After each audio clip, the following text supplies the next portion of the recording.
and the topic is this 3.4.2 evaluating the liquefaction potential by standard penetration test. So there are several methods to evaluate the liquefaction potential of a site. A very empirical approach and which is commonly used is based on SPTN value, because this problem is for sandy soil and N value for sandy soil is a reliable parameter. So I'll try to illustrate that how you can use this SPTN value to calculate the liquefaction potential of the site. First step in this case, that you have the soil profile and the N profile, that for your borehole at every 3 feet interval you have the SPTN value. The first step is that we will correct the SPTN value to N60. I hope you will be recalling N60, N160 and N60. N60 is the corrected SPTN value for field procedures, where we apply the corrections for the hammer, for the borehole, for the sampler, and you get N60. And then if you apply the overburden correction by multiplying this Cn, then you can get N160. So N160 is the corrected SPTN value corrected for field procedure as well as for overburden correction. So first thing is that we need to correct this N value which you are having and get N160. So this is the first procedure, and I hope हम ये पहले बात कर चुके हैं. There are one table, you can get the corrections, and this we correct this SPTN value corresponding to 60% efficiency of the system most of the time. And Cn, this is the correction for overburden. Pa is the atmospheric pressure, sigma V is the effective overburden pressure at that location, and you can multiply with N60 and N160 you obtain.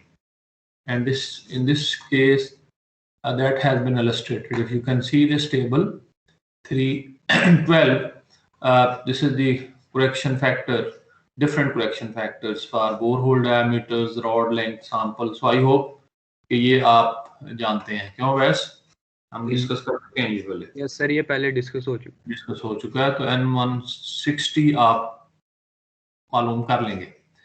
Okay, if I can tell you the basic equation to determine the you can say the factor of safety against liquefaction, so then maybe it will be easy. If you can write down कि factor of safety against liquefaction किसके बराबर होगा. So factor of safety equal to capital CRR divided by CSR into MSF. ये एक formula है, अगर आप लिख पा रहे हैं तो. फैक्टर ऑफ सेफ्टी किसके बराबर होगा. CRR, कैपिटल वर्ड्स हैं सारे, मैं बताता हूं क्या चीज है. CRR divided by CSR into MSF. तो ये तीन चीजें हैं जो कि हमने सेपरेटली कैलकुलेट करनी है और आप फैक्टर ऑफ सेफ्टी निकाल लेंगे. तो factor of safety, if it is more than 1, we can say that our site is safe against liquefaction. If it is coming less than 1, so there is a chance of liquefaction. So then we have to accordingly see कि किस तरह से हम उसको मसला हल करेंगे. तो what is this CRR? First मैं बताऊं. तो this is the cyclic resisting ratio. Cyclic resistance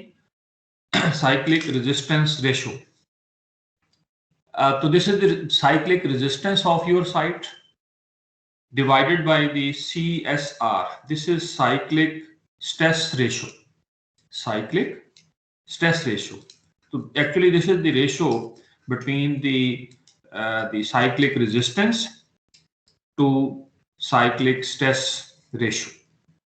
And this ratio is, this CRR is for a magnitude of earthquake of 7.5. तो ये एक स्टैंडर्ड प्रोसीजर है द्रीस एटॉल का. द्रीस एटॉल एक ऑथर है जिसने ये प्रोसीजर इलस्ट्रेट किया है.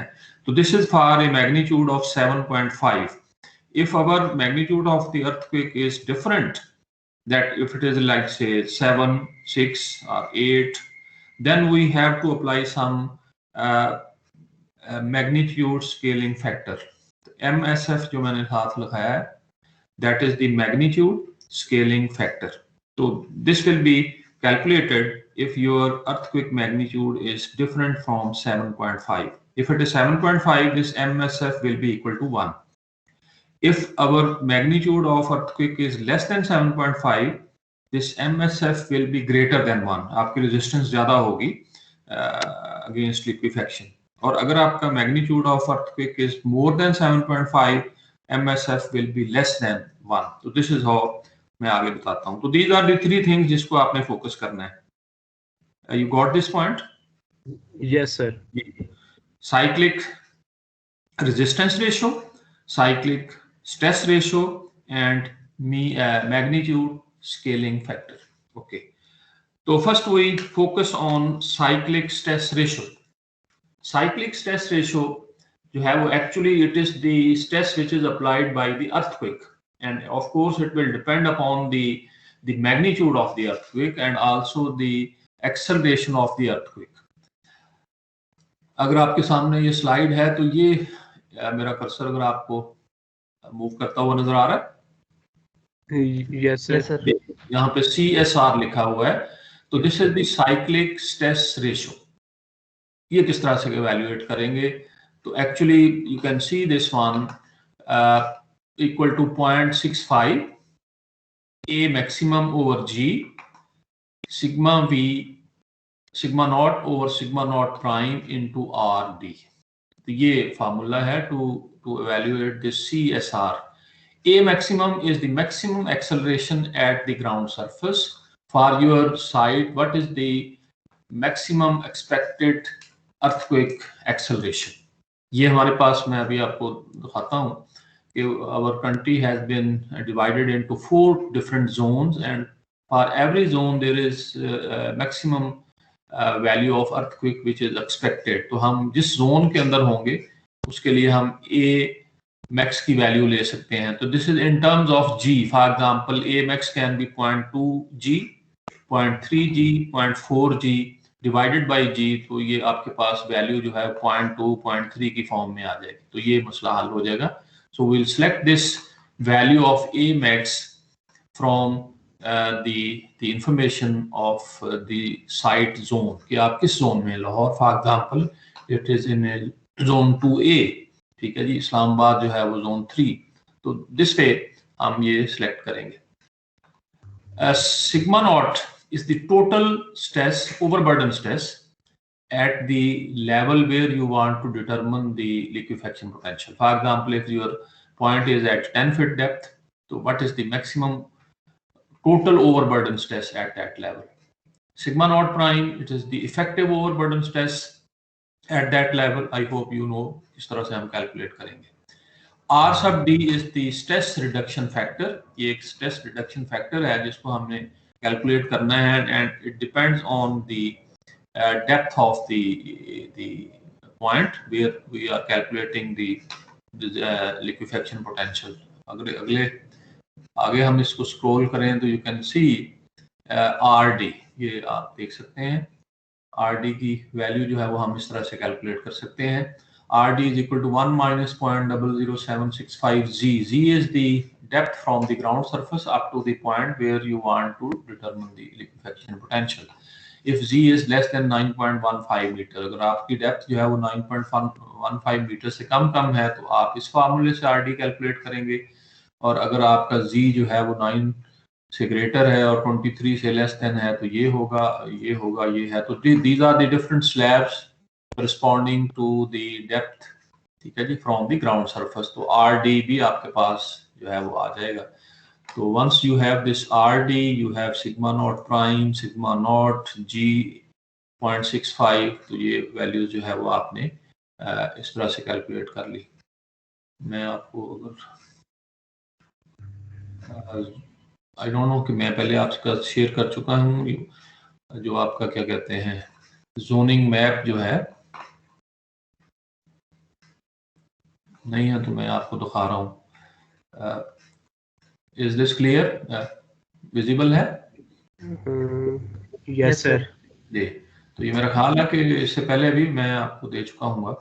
तो इस जो साइज्मिक जोनिंग मैप है पाकिस्तान का, Pakistan building code 2007, recently they are now revising it anyway.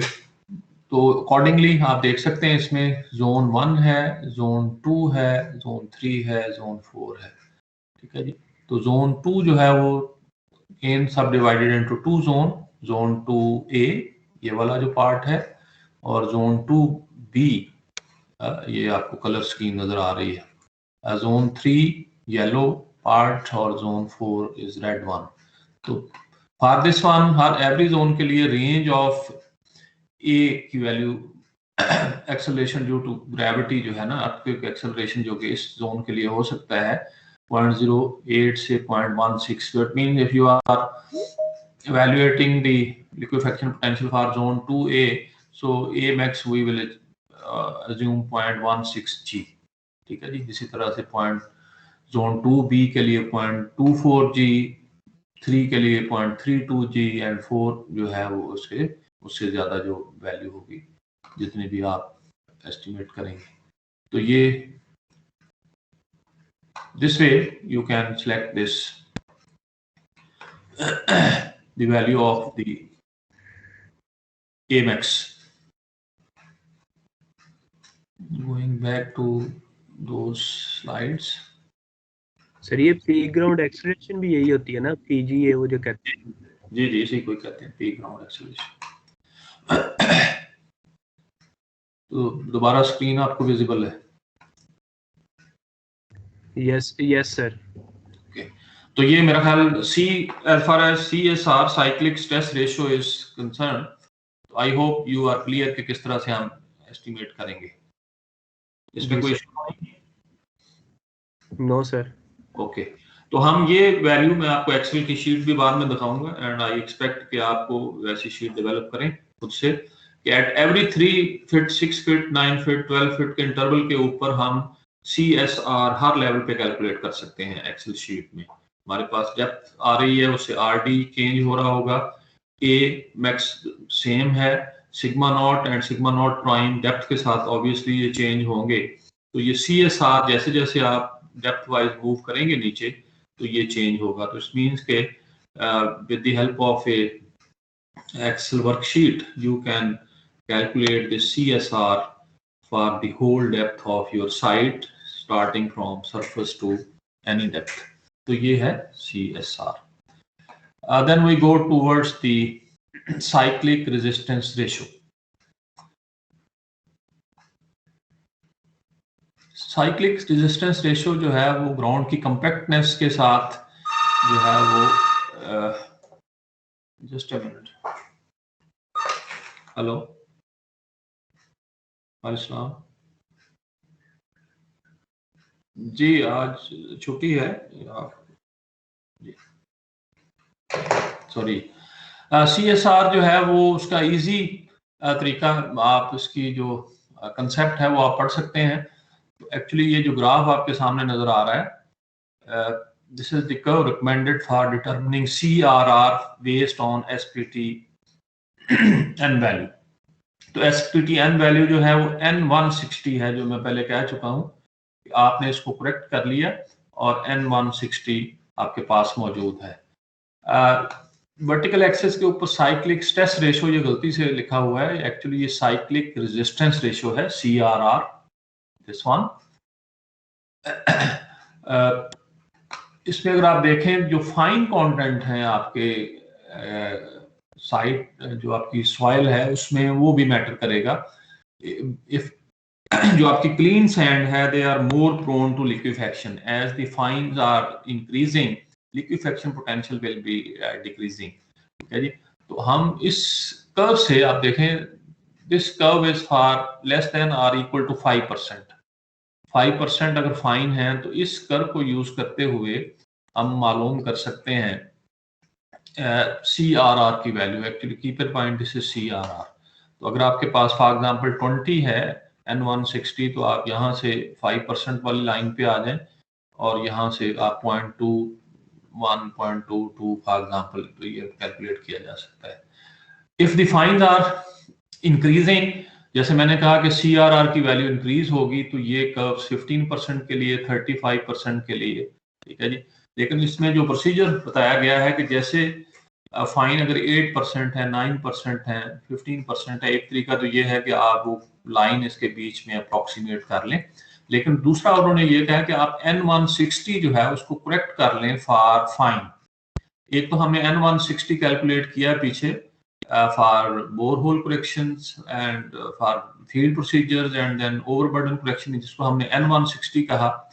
And this से वैल्यू इज टेकन फॉर, इस ग्राफ में अगर 5% तक फाइन है या उससे कम है तो आप 5% वाली लाइन यूज कर लेंगे और वो वैल्यू N की यूज कर लेंगे।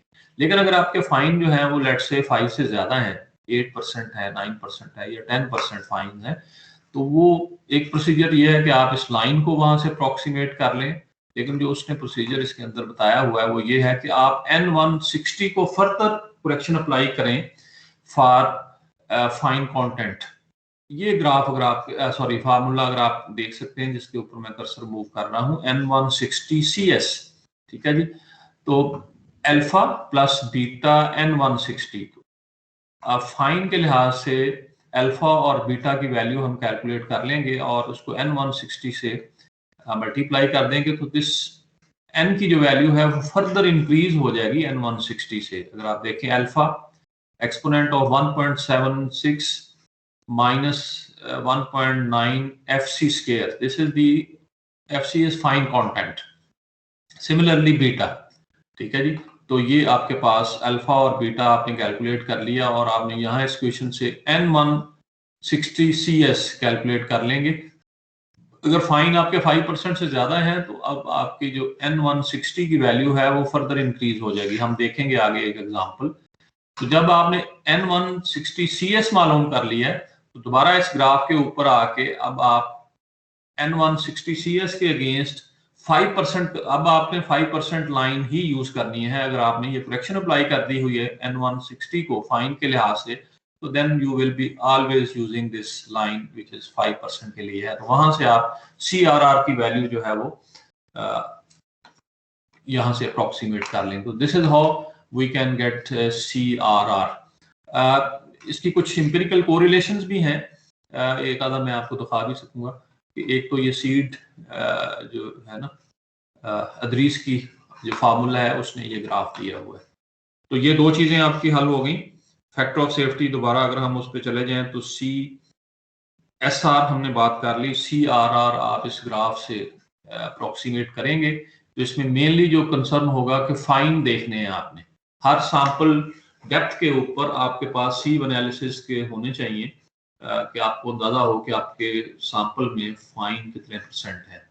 अगर 5% से कम है तो आप N160 को यूज करके इस ग्राफ से 5% वाली जो लाइन है उसके ऊपर CRR की वैल्यू पढ़ लेंगे और अगर फाइन के वैल्यू 5 से ज्यादा है तो then you will calculate this alpha and beta and you get this N160 CS and then again come on this graph and again 5% line के ऊपर ही आप वैल्यू देखेंगे CRR की। तो दिस इज दो चीजें आपके पास आ गई। अब तीसरा आ गया MSF, magnitude scaling factor. Magnitude scaling factor तो Seed and Idriss originally magnitude scaling factor जो है ना उन्होंने ये आप देख सकते हैं, ये जो टेबल जिसको मैं हाईलाइट कर रहा हूँ, अगर आप देखें 7.5 के अगेंस्ट MSF की वैल्यू 1 है, ठीक है जी। तो अगर आपका मैग्नीट्यूड ऑफ अर्थक्वेक जो है वो ये हम एस्टिमेट कर सकते हैं जो नियरेस्ट फॉल्ट लाइन होती है।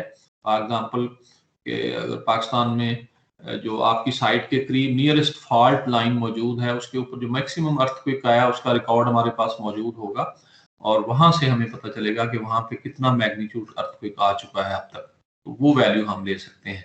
तो 7.5 अगर है तो 1 है, अगर उससे वैल्यू कम ज्यादा है तो जैसे मैंने कहा था if the value of magnitude is greater than 7.5 this factor will be less than 1 और अगर उससे कम है तो greater than 1।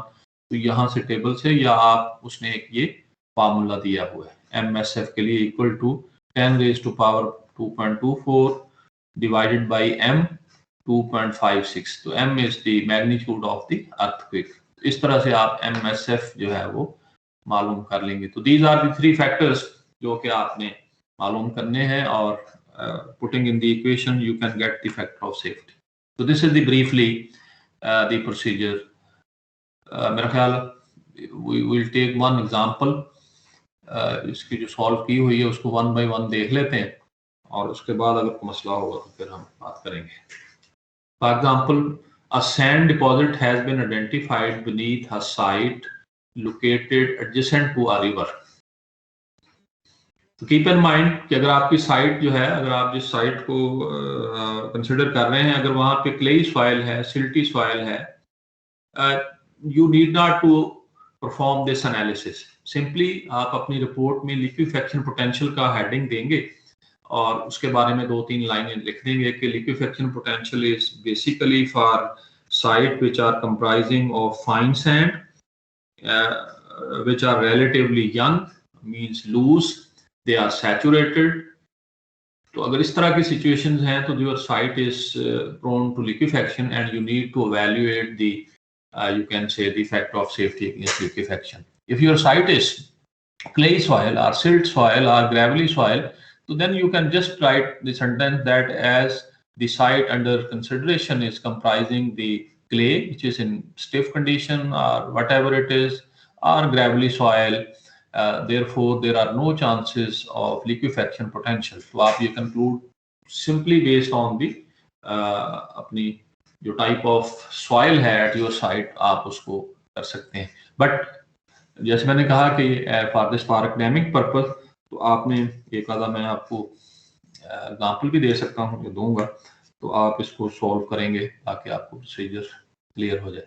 So the sand deposit is 10 feet thick and the top of the layer is 10 feet below the ground surface. तो ground surface से आपकी जो sand की layer है वो 10 फुट नीचे से शुरू हो रही है, and overlain by a very stiff clay.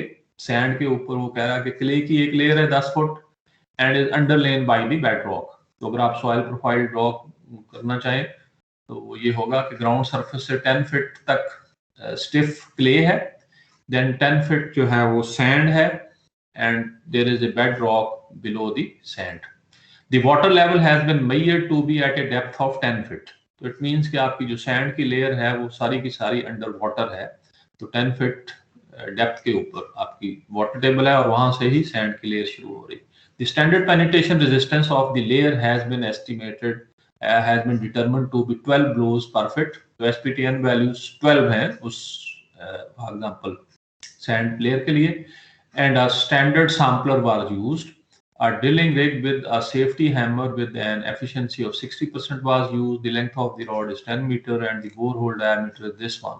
So these informations are required to get the N160. The design earthquake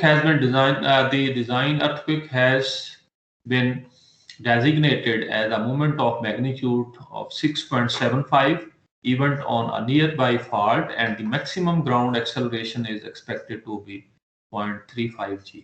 तो ये हमें A की वैल्यू उसमें दी हुई है, मैग्नीट्यूड ऑफ अर्थक्वेक भी स्पेसिफाई कर दिया हुआ है। The wet unit weight of the clay soil is 1 to 5 pounds per cubic feet, and the wet unit weight of the sand is 130 pounds per cubic feet. The sand has 15% fine content according to a grain size analysis. Compute the factor of safety against liquefaction of the sand layer. So this is the question. तो इसमें जो चीजें हैं वो दी हुई हैं। You can see the solution is very comprehensive and very clearly, मेरे अगर मैं ना भी इसको पढ़ूं तो मेरा ख्याल you should be able to solve. तो step wise उसने किया हुआ है, and if you can follow each step, so you can perform this analysis. Step 1. Determine the effective overburden pressure at the center of the sand layer. ठीक है जी, तो पहले भी बात हुई थी, जब भी आप कोई सैंड जो कोई लेयर जिसकी एनालिसिस कर रहे हैं तो हमेशा उसका जो रेफरेंस लाइन है वो सेंटर होगा। तो 10 फीट की सैंड की लेयर है जिसका लिक्विफेक्शन हमने पोटेंशियल मालूम करना है, तो वो कह रहा है कि उसके सेंटर के ऊपर इफेक्टिव ओवरबर्डन स्ट्रेस निकाल लें। कीप इन माइंड सैंड से ऊपर 10 फीट की क्ले की लेयर है। तो sigma naught prime equal to 1 to 5 into 10 feet, ये क्ले का ओवरबर्डन प्रेशर है, प्लस 130 माइनस 62.5 ये गैमा सबमर्ज है, और 5 फीट से वो मल्टीप्लाई कर रहा है, जो कि सैंड की लेयर हाफ तक 5 फीट होगी। तो ये आपके पास सिग्मा नॉट प्राइम आ गया। उसके बाद वो कह रहा है टोटल ओवरबर्डन प्रेशर कैलकुलेट कर लें, सिग्मा नॉट ये आ गया। Determine the stress reduction factor, ठीक है जी। आर डी की वैल्यू मैंने पीछे 3-4 फार्मूले आपने देखे थे, तो मीटर्स में उसने वैल्यू, चूंकि आप बाकी चीजें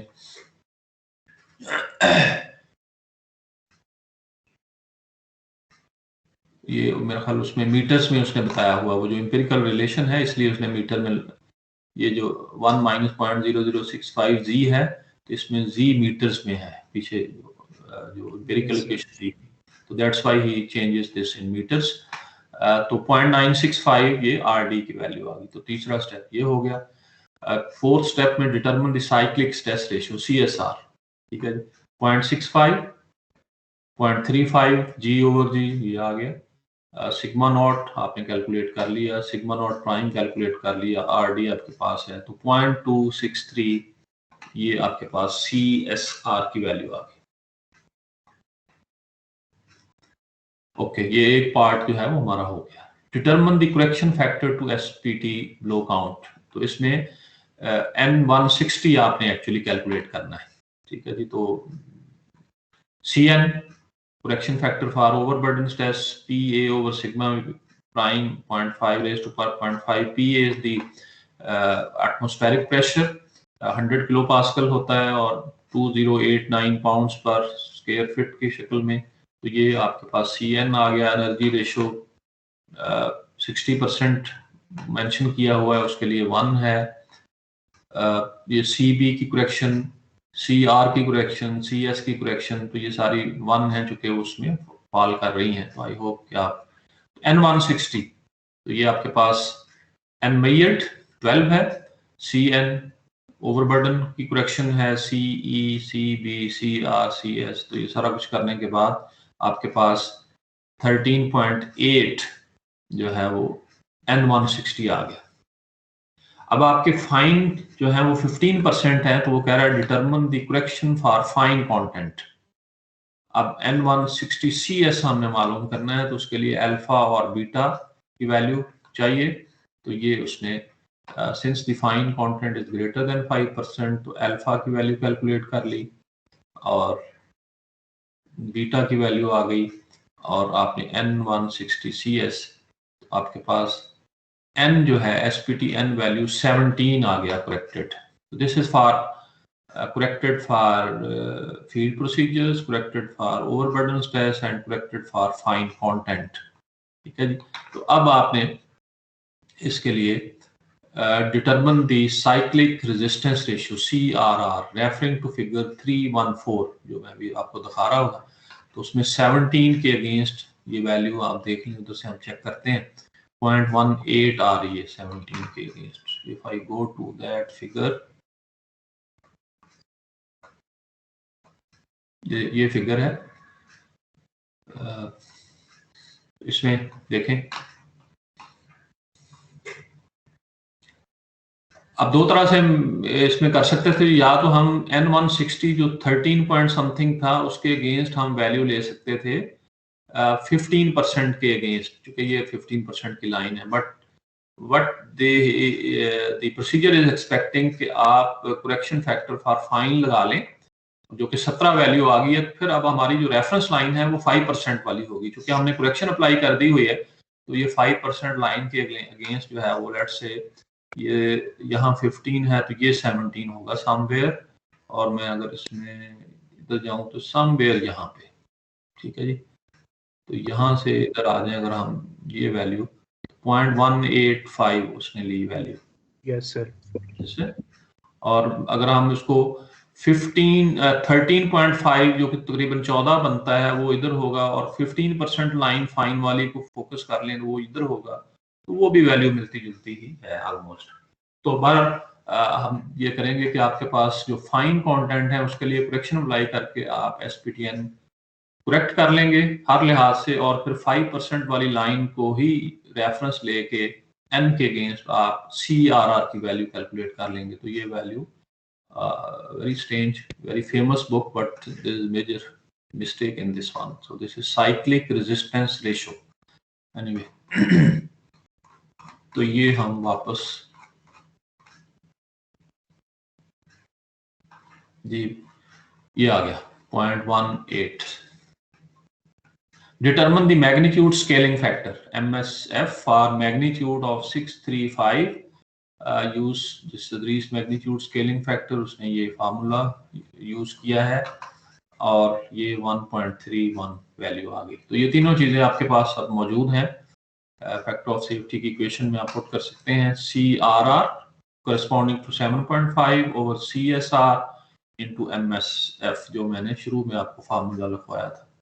ठीक है जी, तो ये आपके पास वैल्यू 0.92 की वैल्यू आ गई। The factor of safety against liquefaction is less than 1. Therefore, the liquefaction would be expected to occur in the event of the design. So this is how you can calculate the liquefaction potential. Sir जी ये जो alpha है इसका जो formula है उसमें EXP लिखा हुआ है, एक्सपोनेंशियल है किस चीज का ये? जी एक्सपोनेंशियल। और सर ये जब हम इसकी करेक्शन लगा लेते हैं फाइन्स की, तो फिर 5% वाली लाइन के अगेंस्ट हमने रीड करना है। ये ऑब्वियसली है ना, आप कह रहे हैं कि अगर तो 5% तक फाइन है तो आप वो लाइन ही यूज करेंगे ना। तो अगर आपने करेक्शन अप्लाई कर दी है तो आप वापस उस रेफरेंस के ऊपर आ गए।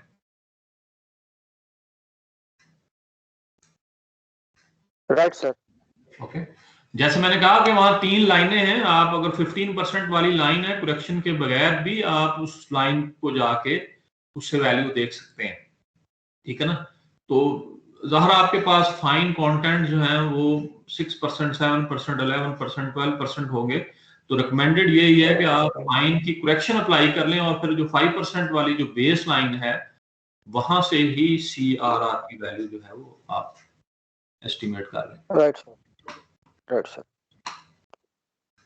तो सर ये क्ले सॉइल के अंदर इसका इफेक्ट लिक्विफेक्शन का बिल्कुल नहीं होता? जी नहीं होगा। कोहेजन की वजह से लिक्विफेक्शन उस वक्त होगी ना जब आपके पास जो है वो जो पोर वाटर प्रेशर है, जो एक्सेस पोर वाटर प्रेशर इंक्रीज करने के बाद जो पार्टिकल्स हैं वो सेपरेट हो जाएंगे, they will be just floating in separately. Soil के केस में या जो फाइन सॉइल हैं, फाइन पार्टिकल्स हैं, तो उस केस में चांसेस बहुत कम हैं। तो लिहाजा बाद दफा लिक्विफेक्शन एनालिसिस परफॉर्म करने की जरूरत नहीं है। हम सिंपली वैसे कर भी सकते हैं सर कि करेंगे तो वैल्यू शायद वो मिसलीडिंग होगी,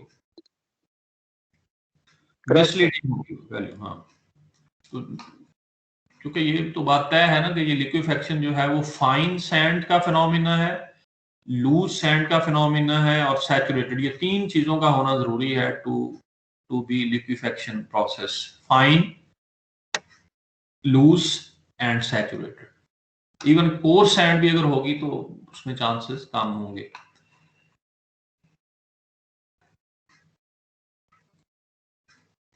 अब आपने करना क्या है, मैं आपको एक वर्कशीट दिखाऊं। तो एक्चुअली ये तो हमने एक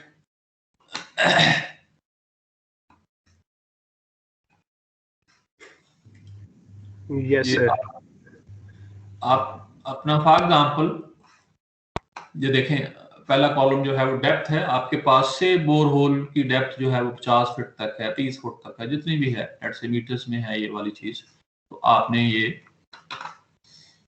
आपने कर लिया। देन एसपीटी एन वैल्यू, वहां पे बोरहोल 1, 2, 3, 4, 5 हो सकते हैं। तो 1 बोरहोल के आपने एसपीटी अलोंग द डेप्थ लिख लिए, सेकंड के लिख लिए, थर्ड के लिख लिए, and then you can take the average, क्योंकि एक ही साइट है। ठीक है ना, तो ये कॉलम आप एवरेज मालूम कर सकते हैं। उसके बाद आप एनर्जी 60% जनरली ली जाती है EM, वो आपने ले ली। बोरहोल की करेक्शन, CS की करेक्शन अगर जरूरत है तो आप फार्मूला लगा सकते हैं। ठीक है जी।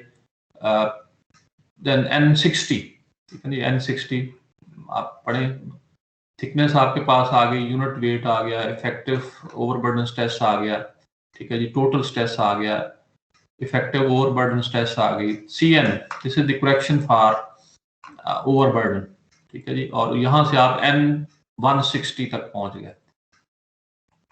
उसके बाद Amax अभी बात हो रही थी, लेट से ये जोन 2A के लिए अगर एनालिसिस किया हुआ है तो ये 0.16 हमने ले लिया, ठीक है जी। Z जो है वो आपका जैसे हर लेयर के सेंटर तक है, फॉर एग्जांपल ये पहली लेयर 1 मीटर की है तो इसलिए ये 0.5 है, दूसरे के लिए 1.5 है, इस तरह से आप इसको कर सकते हैं।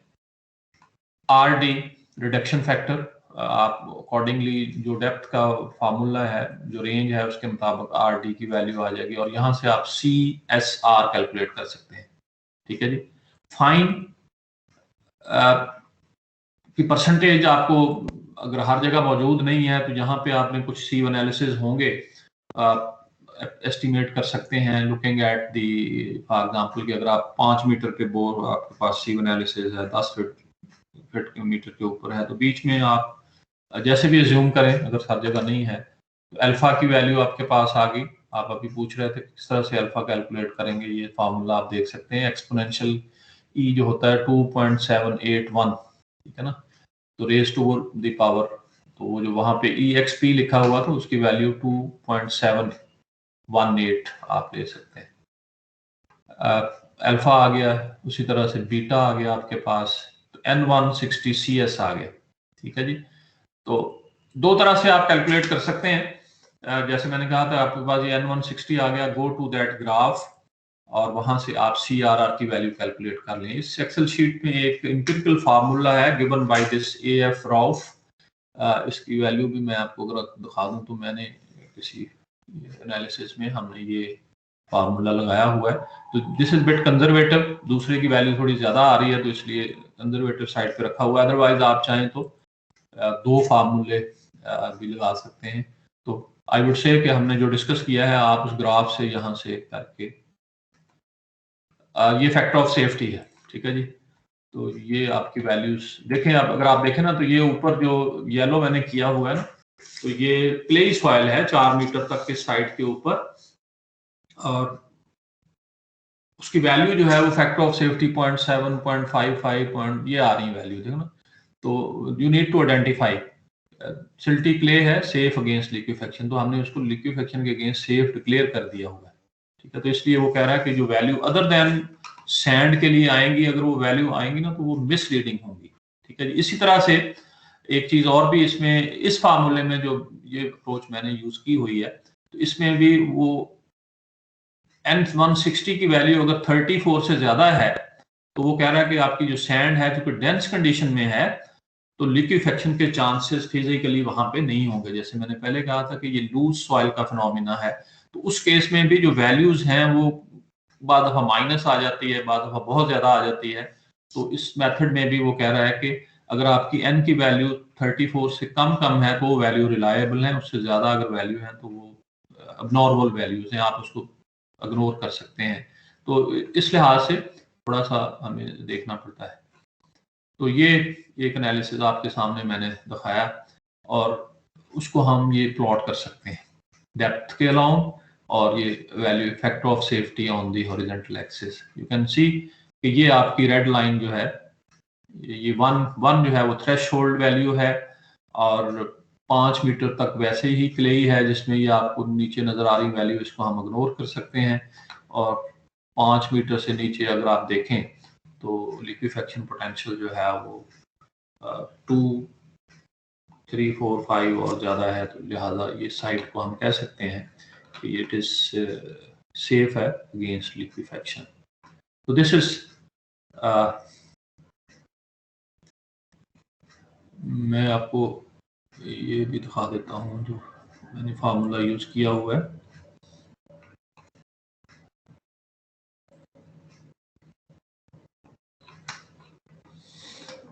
ये अगर आप देख सकते हैं CRR, is this clear visible? Yes sir. ठीक है ना, तो इसमें CSR उसी तरह से कैलकुलेट किया हुआ है, ये जो सीड एंड अदरीस की इक्वेशन है इसको उसके मुताबिक आ गया। और ये जो CRR है ये एक एम्पिरिकल कोरिलेशन भी यूज किया जा सकता है। जिस AF राउफ कोई ऑथर है जिसने ये प्रपोज किया हुआ है, तो आप चाहें तो दोनों फार्मूले लगा के देख सकते हैं। ये वैल्यू थोड़ी कम दे रहा है, लिहाजा इसलिए मैंने किसी साइट के लिए वो यूज किया हुआ है कि कंजर्वेटिव साइड पे है, तो आप ग्राफ भी यूज कर सकते हैं। तो this is how you can go for liquefaction analysis. अब इसमें कोई मसला है तो बताइए। ये मैं जो चीजें हैं आपके साथ शेयर कर देता हूँ।